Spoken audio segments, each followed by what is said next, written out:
is Mike W. with World War II with Mike W., the history of the 95 Years War. Welcome! This is episode 20, and still going strong. Just a quick reminder, be sure to hit that like button, subscribe, and hit the notification bell. And please leave your comments below. This all helps me and the channel. Timestamps for each of the countries will be in the comments section below. In this video, I will cover the major events that take place in 1936 in the countries of the Soviet Union and France. Again, there are so many things to talk about and so many things that happen that I could easily get lost in the details and go down a bunch of rabbit holes. So please forgive me if it seems that I have left something out. In the Soviet Union, it is in 1936 that the Great Terror begins in the Soviet Union.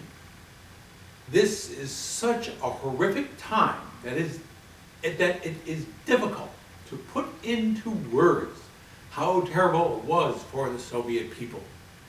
Joseph Stalin began his purges of people whom he thought were a threat to his power. Actually, it was much more than that. Stalin wanted to eliminate anyone he even slightly perceived as a threat, as well as to instill fear of him so intense throughout the nation that no one would dare challenge him. When I say purge or eliminate, I mean it in the worst possible way. He had people shot, dead. He had a lot of people shot. He also had people sent to prison camps or deported to distant Soviet provinces. The prison camps were the gulags. I mentioned those in episode 12 when I discussed what Stalin did to the kulaks of the Ukraine in the late 1920s. There, people were worked and starved to death for their crimes against Stalin. This purge that was initiated by Stalin was not some little tantrum of a powerful leader. Though somewhat disputed, it was a well thought out and planned elimination of any threat to his power. He literally had a list of people he wanted eliminated. He had quotas set up for each region of the Soviet Union that his secret police, the NKVD, were to keep up with. These lists were sometimes arbitrary numbers of people to be shot. These lists were numbered in the thousands. Sometimes he would just say, add 6,000 more to this month's quota of arrests and executions. He would sign death sentences himself, as many as 3,000 in one night. The justification for this purge began with the assassination of Sergei Kirov in 1934. He was a prominent Bolshevik leader in Moscow. There was even a big show trial where the defendants accused of plotting against Stalinist communism all admitted their guilt and demanded that they be shot for it. These admissions of guilt were coerced through torture and direct threats to their families. Of course, all the defendants were found guilty and shot. This purge worked its way through the government. By the time it was over, nearly all members of the Bolshevik Party that was involved in the 1917 revolution that brought them to power were shot. Party members were not the only target of the purge. It also included high-ranking members of the military, then worked its way down the ranks of the Soviet Army. On the civilian side of things, it was no better. The purge and terror worked its way down to the peasant class.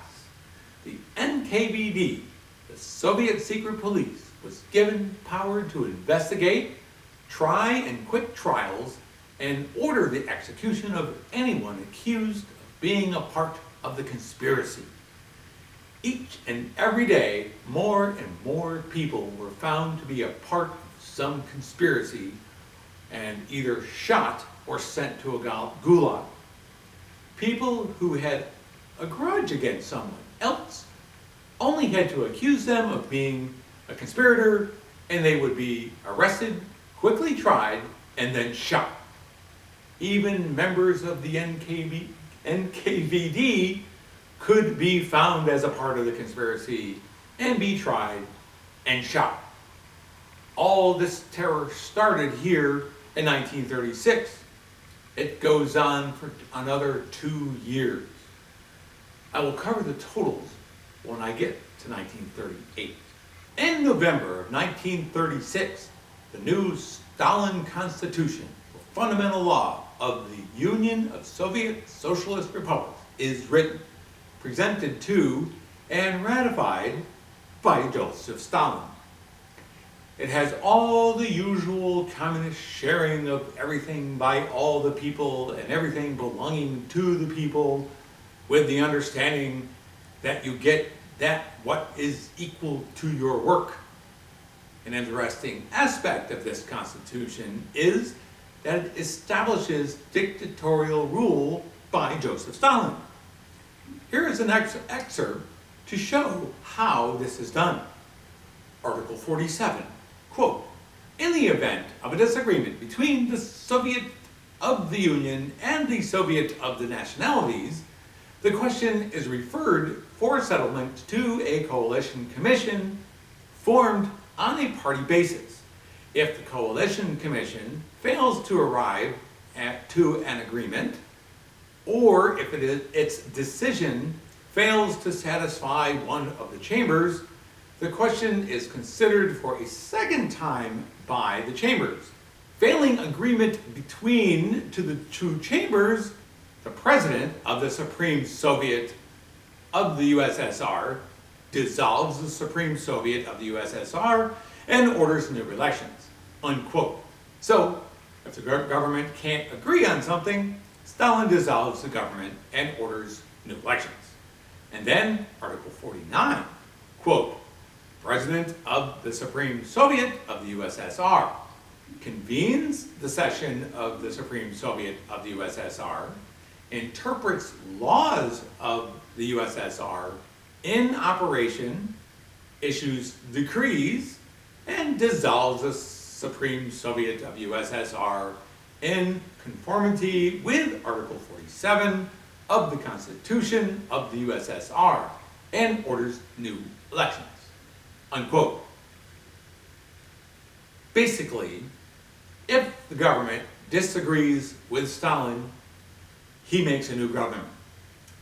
No one dared vote against him or his new constitution. In France,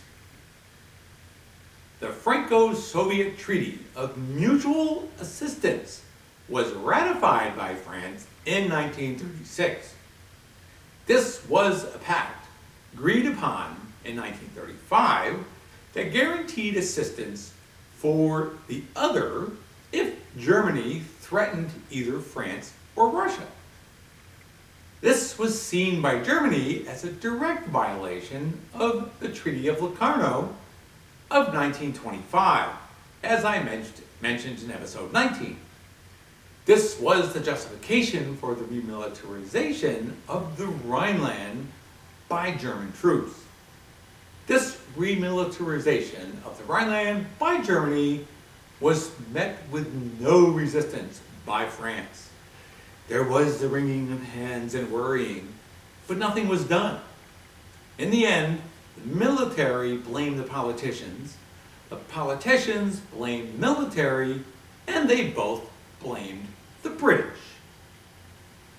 Well, for not offering to help out immediately with military force. This choice not to respond with military force will cost the world dearly in lives and material.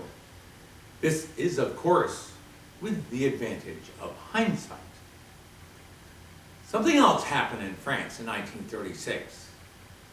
Would it be considered a missed opportunity or just par for the course for things involving these groups of people? The Popular Front was elected in France in 1936. What is the Popular Front? Any coalition of working class and middle class parties allied together against the spread of fascism. Mostly leftist, far left, and radical left parties in Europe at this time. In France, there was the French Communist Party, the French Workers' International, and the Progressive Radical Socialist Republican Party. This happens 3 months after the Popular Front wins in Spain, but the results are quite different. The Popular Front government is formed under the leadership of Léon Blum. New social reforms are implemented immediately. Then there is a general strike in France during the months of May and June. The strike was a nationwide event. Industrial production pretty much comes to a standstill, and the workers lived in the factories to keep them from being used. The result was the Matignon agreements. My French is horrible. Matignon. This guaranteed a 40-hour work week. Overtime was forbidden, and 2 weeks paid vacation a year, with pay increases, the strengthening of the power of unions, as well as protection from reprisals for union activity. The implementation of these rules did have a negative effect on industrial production in France, as well as an immediate increase in the inflation rate. Inflation nearly wiped out any financial gain made by increased wages. The economy was still suffering from the effects of the Great Depression. Now it was throttled by the new rules. Even military production to keep up Germany's rearmament was held back. The economy, stupid. So far it seems that such major changes in economic policies and redistribution of wealth hasn't worked so well in Europe. The euphoria of the workers' victory is short-lived, but these basic rules of workers' rights exist until today in France. As you will see in my next video, the Popular Front gets elected in Spain 3 months prior to the elections in France in 1936. This has a much darker result and causes Spain to slide into civil war. The French Popular Front decides not to get involved and stay clear of Spanish fighting. This does create division in the French coalition as time goes on. In my next video, I will be talking about the Spanish Civil War that begins in 1936. We'll need to cover all 3 years of this tragic chapter in Spanish history to give it the justice and continuity that it deserves. It would be too difficult to break it up into little pieces. Thanks for watching. Be sure to comment, like, share, and subscribe. Just tell your friends to go to www.historyonyoutube.com.